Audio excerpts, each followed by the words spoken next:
everybody? I'm back here. Finally, I'm going to be posting some content here on YouTube. But today, I have a new video for you. And I had an interview with the executive producer of the Halo TV series. There's season 2 is coming out just in a couple of days. And that's Kiki Wolfkill. We had a great conversation about the series, new stuff that's coming up for this one, and also the lessons learned from season 1. There's people that a lot of people didn't like certain things about the show, and we talked about that too. So it's a great conversation. Let me know what you guys think. Make sure to follow here, to subscribe, and also press the like button. It will help me out to spread the word about the channel. And I am planning to have more interviews in the future, man. So trying to do something different in but yeah, let me know what you guys think, and check out the full interview right now. Take care. All right, we're back here at Gamer Tag Radio, and we have a special guest, and we have the executive producer of the Halo TV series. And we're going to talk about season 2. We have Kiki Wolfkill. Kiki, welcome to the show. Thank you. It's very exciting to be here. Yeah, it's been a while. I think last time I saw you was when season 1 came out. You were actually doing your media tour, talking about the series and everything at that time. How's it been? It feels like that was 10 years ago. It's been good. It's been so I think it's been what, 2 years? Yeah. And we went straight into season 2. And now we are so close to releasing, but still finishing out season 2. So it feels like I haven't slept since I saw you last. Which may be obvious. So quick question about that. I remember I went to the premiere actually for season 1, and it was a lot of fun seeing the team there and everything. And I remember you on stage. You got very emotional, very emotional, and because this is the first time that people actually gonna get to see the series, and I know you guys been working this very hard for a while too. Plus, you were way away from the States, right? While working this. Yeah, it was, I think, part of it was, and it was such a long journey to get season 1 done. Like, we were in development or, all sorts of stages before we actually started working on season 1. Mm-hmm. And so to finally have it see the light of day was incredibly emotional. Then that immediately turned around to, all right, what do we need? What do we need to do for season 2? And what do we want to do for season 2? Right. Yeah, and I know the internet and the fans could be very, very picky about a lot of things. People had a lot of opinions about the series, the season 1, and I know you guys, the team learned a lot from working on that, and you guys learned from that, from like the feedback from the fans, or what? Yeah, I mean, it's always so interesting because I would say it's the same often with games as well, which is, you finish a game or you finish a season 1 and you have pages in your notebook of stuff that you already want to do differently, or that didn't turn out exactly as you wanted, or, you learned along the way.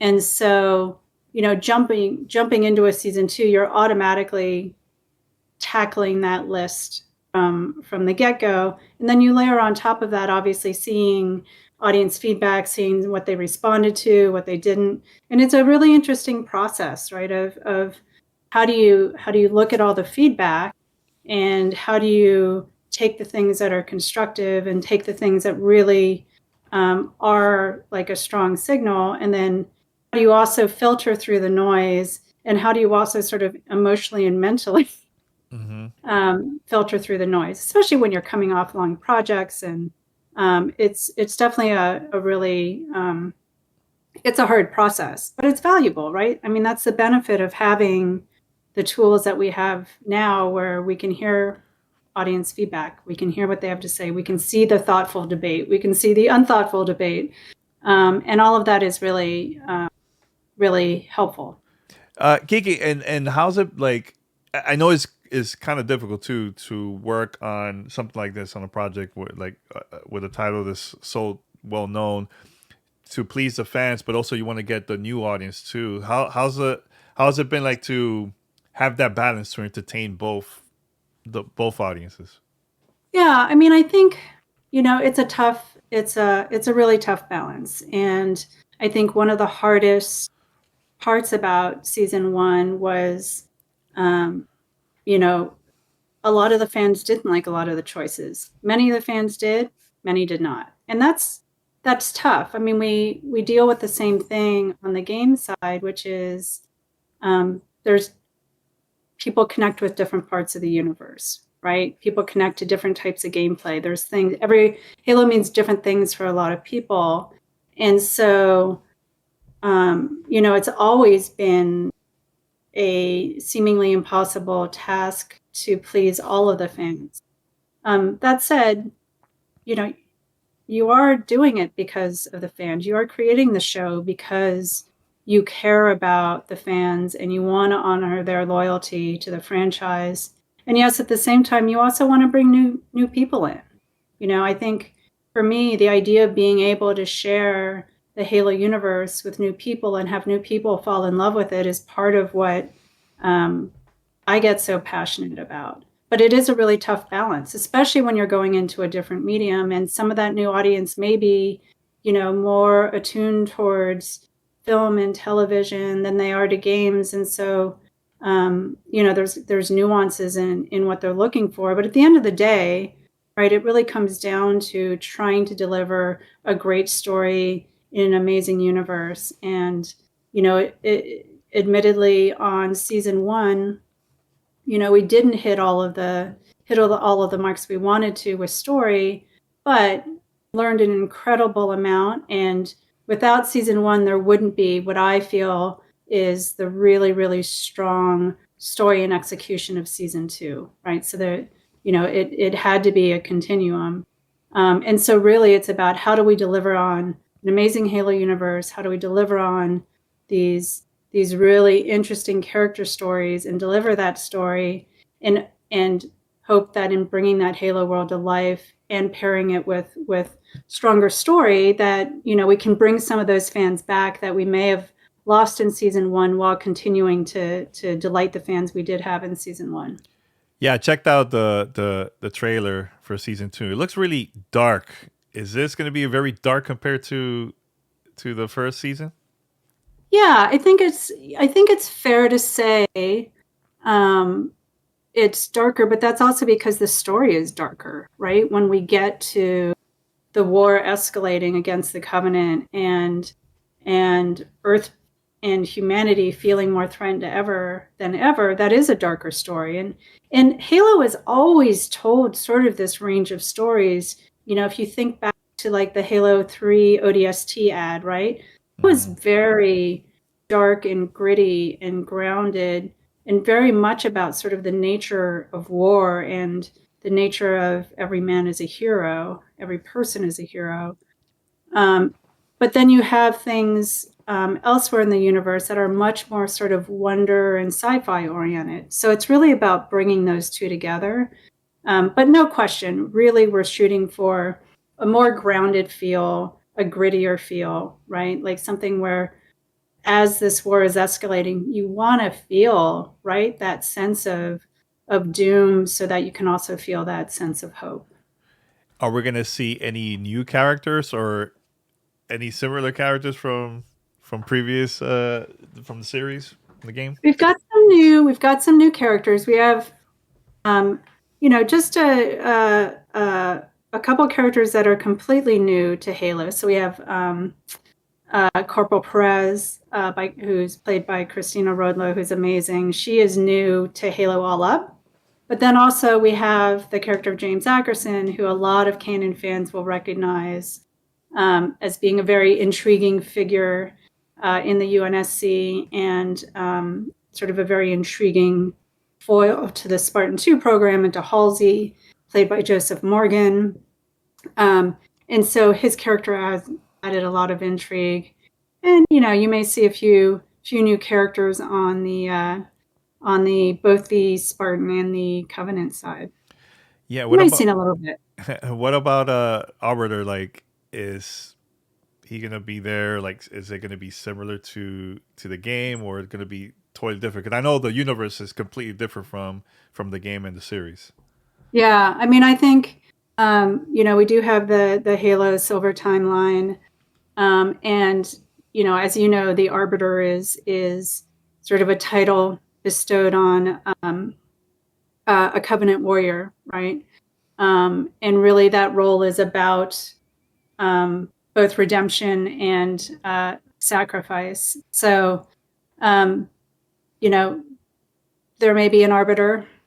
There isn't a just the arbiter, although we have an arbiter on the games Mhm. that we know very well. Um, so I think you can expect sort of a similar vein. Yeah, I was actually doing my research, see what's out was out there so far about season two, and I read somewhere where I think it was you. It actually talked about there's going to be an episode that's going to be it was filmed for like a single shot. It kind of reminded me of was it from one of the Marvel movies, Marvel TV series from on Netflix. Can I know they've done that Yeah. soon? So it's gonna be something like that, similar like that, with just one shot throughout the whole episode, or what? So it's not the whole episode. What we do Okay. have is we do have an episode with, um, they're called Oneers, Okay. uh, with actually a series of Oneers through the episode. And really the choice to do that wasn't like, oh, we want to try and pull off a Oneer. It was, we want to feel, we want the viewer to really feel like they're in the action, right? And feel that progression of action and sort of feel the chase, if you will. And so the decision to have these oneers was really about firmly placing the audience in this moment where, you know, it feels like you don't understand the beginning and the end until you get there. Um, we have a few of those. They are incredible to design and work on. Hmm.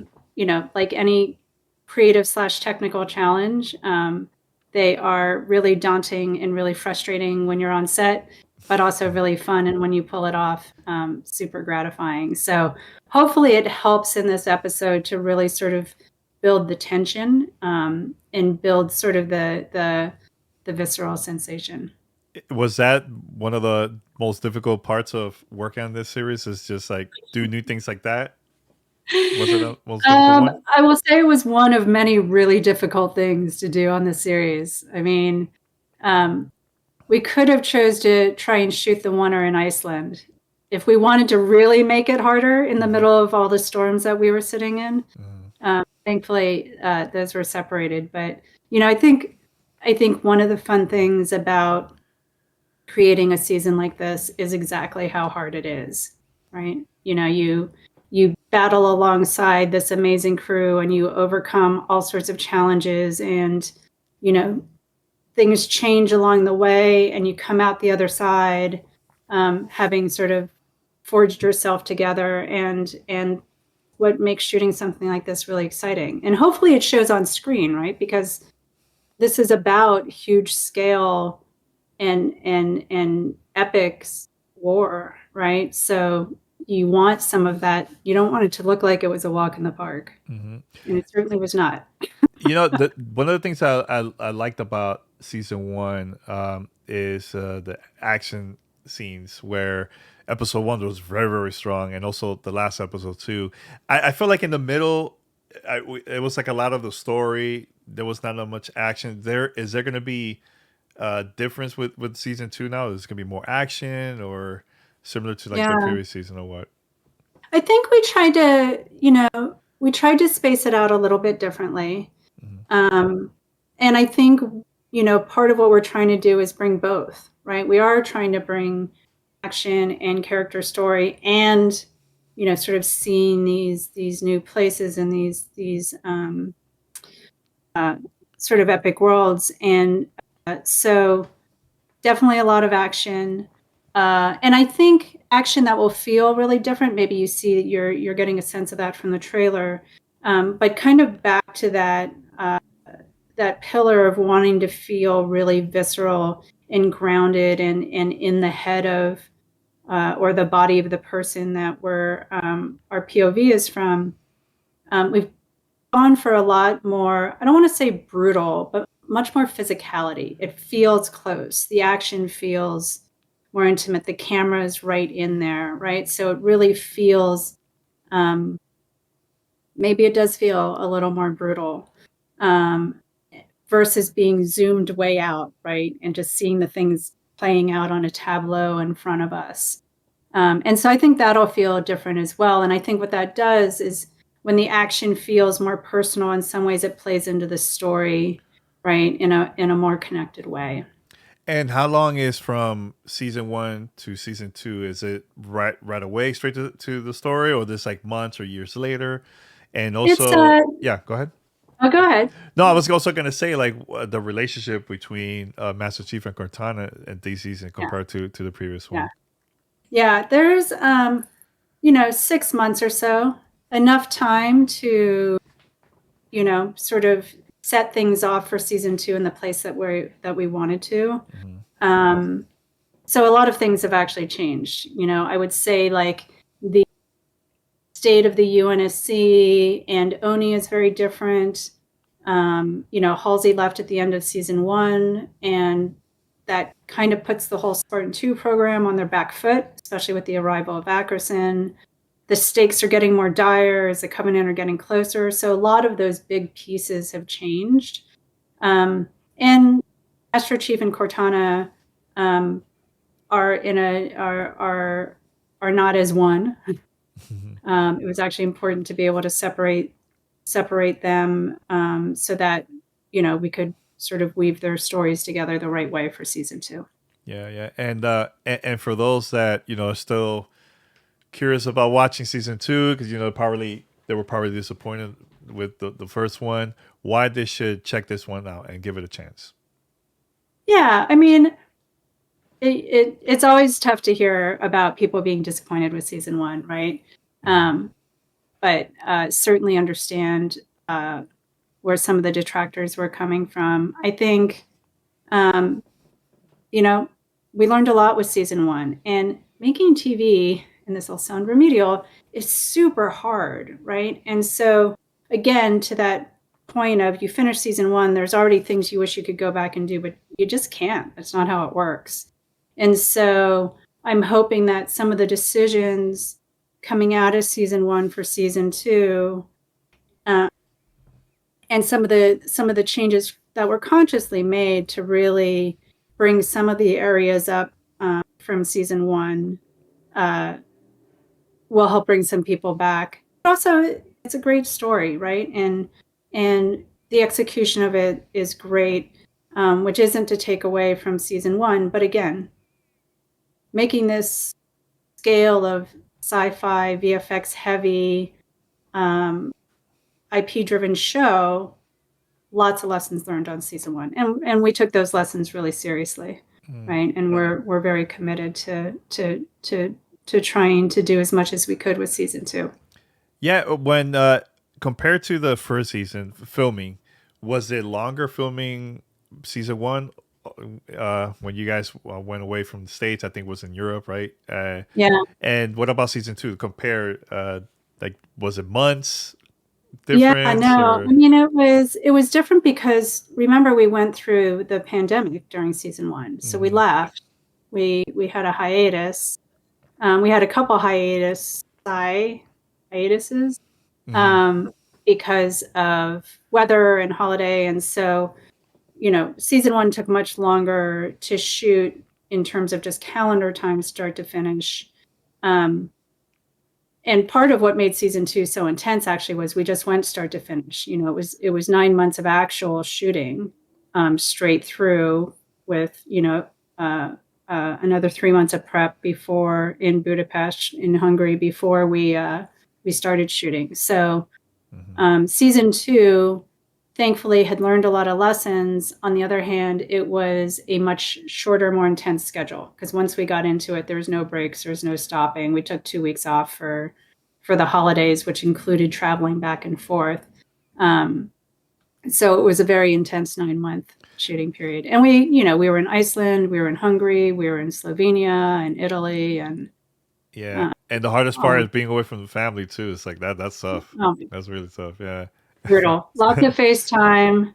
The leaving the dogs here, frankly, the hardest. At least I can talk to my husband on FaceTime. Dogs will have no part of it. And what was last question? What was like your favorite part working on this project overall for you?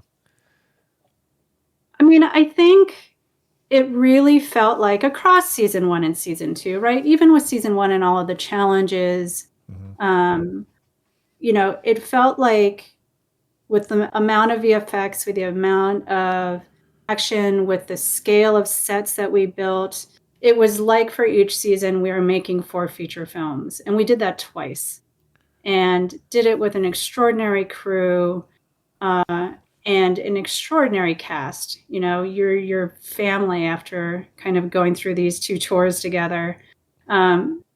So proud, particularly with season 2, so proud of the world that we've brought to life, and really proud of, the learning and what we were able to take from season 1 and bring to season 2. But it was a big, big project, and to be where we are now, which is, you know, we've delivered most of the episodes, to be this close, um, feels great. Well, Kiki, thank you for taking your time from your busy schedule, and I can't wait to watch season 2. Can't wait. Thank you. All Thank you. I can't wait to be done. So right. Yes. All right. Thanks, Kiki. All right. thank you. No problem.